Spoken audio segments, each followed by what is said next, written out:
ایک سوال آیا ہے جو کہ سید حسان علی صاحب نے پوچھا ہے بریلی سے. جی ہاں، جی ہاں. وہ کہتے ہیں کہ اگر کوئی شخص ماچس کی تیلی جلا رہا ہے اور جلانے کے بعد وہ اس کو بجھاتا ہے اور تیلی کو جو ہے جی بالکل قریب میں لے جاتا ہے اور بجھاتا ہے، اور اس کا جی جو دھواں جو ہے وہ اگر اندر چلا جائے تو ایسی صورت میں کیا روزہ ٹوٹ جائے گا؟ جی دیکھیے، حضرت. یہاں پر ہمیں یاد رکھنا ہے ایک دو چیز، جی جی جان بوجھ کر کرنا اور اچانک ہو جانا.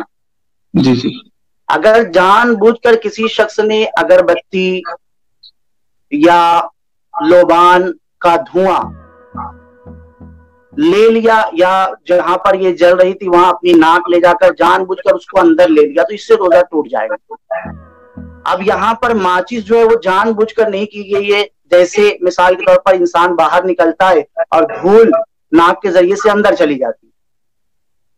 جب دھول چلی جاتی ہے یا کھانا پکتا رہتا ہے، اس کی اچھی خاصی خوشبو جو بھاپ اٹھتی ہے، کبھی کبھی لوگ کھانا پکاتے رہتی ہے عورتیں تو وہ بھی اندر چلی جاتی ہے، تو یہ قصدن نہیں ہوتا ہے، جان بوجھ کر نہیں ہوتا ہے. جی جی جان بوجھ کر ایسا کرنے سے روزہ ٹوٹ جائے گا، لیکن جان بوجھ کر نہیں کریں گے تو روزہ نہیں ٹوٹے گا. اسی جی سے جی اپارا لینے کا بھی مسئلہ ہے.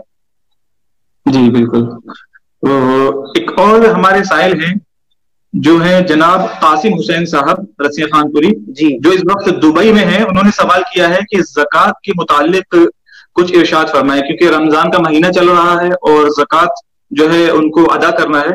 تو مفتی صاحب ہمارے ساتھ موجود ہیں، تو پلیز اس کے بارے میں کچھ عنایت فرمائیں جواب.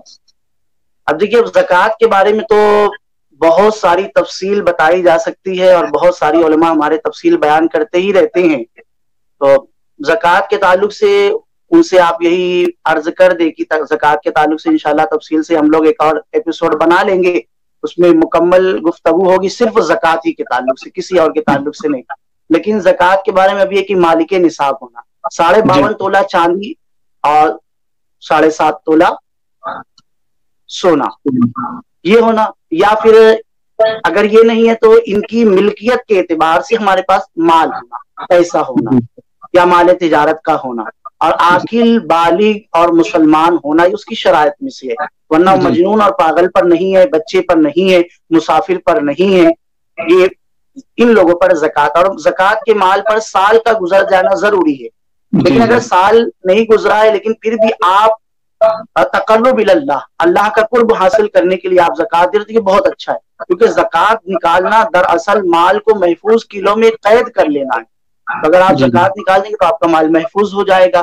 بلکہ حدیث میں کہ خشکی اور تری میں کوئی بھی مال ضائع نہیں ہوتا. ہاں اسی وقت ضائع ہوتا ہے جب اس کی زکوٰۃ نہ نکالی گئی، یا تو ڈوب جائے گا یا چوری ہو جائے گا یا جلا دیا جائے گا یا کوئی اچک لے گا یا کسی بھی طریقے سے ضائع ہو جائے گا. تو اس طریقے سے زکوٰۃ کے بہت سارے مسائل ہیں. انشاءاللہ تبارک و تعالی ہم لوگ انشاءاللہ اس کے بعد وہ اس پر بھی بہت اچھا ایپیسوڈ بنانے کی کوشش کریں گے انشاءاللہ ضرور.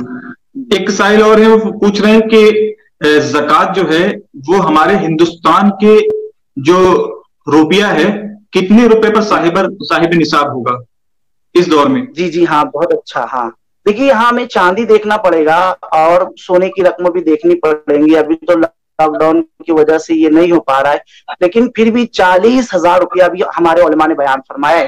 کم از کم انڈین 40,000 روپیہ جس کے پاس ہے، یا 40,000 کا مال تجارت ہے، یا 40,000 روپے کا زیور وغیرہ ہے، چاندی سونے وغیرہ کے، تو اب اس کے اوپر زکوٰۃ ہے.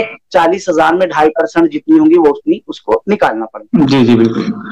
اور ایک سوال آیا ہے کویت سے جو کہ جناب سمیر شیخ صاحب کا سوال ہے.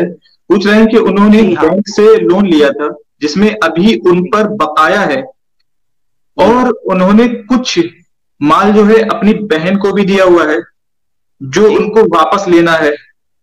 جی تو وہ معلوم کرنا چاہتے ہیں تو ان پر کیا زکوٰۃ واجب ہوگی کہ نہیں؟ لون دراصل میں ایک قرض ہے. لون تو قرض ہی ہوتا ہے نا، جی جی بالکل. کیونکہ بینک سے ہم جو لون لیا ہے ہمیں اس کو واپس کرنا ہے اس کی مدت ہاں میں. بالکل. جی جی اور ہم نے قرض لیا ہے، ہم نے قرض کسی کو دیا نہیں ہے. قرض جی لینا جی اور قرض دینا دونوں میں فرق ہے. جب ہم نے بینک سے قرض لیا ہے تو اس پر کوئی زکوٰۃ نہیں کہ ہم ابھی مقروض ہیں. ہاں جی جی اگر ہم کسی کو قرض دیتے تو اس پر زکوٰۃ رہتی. اب جیسے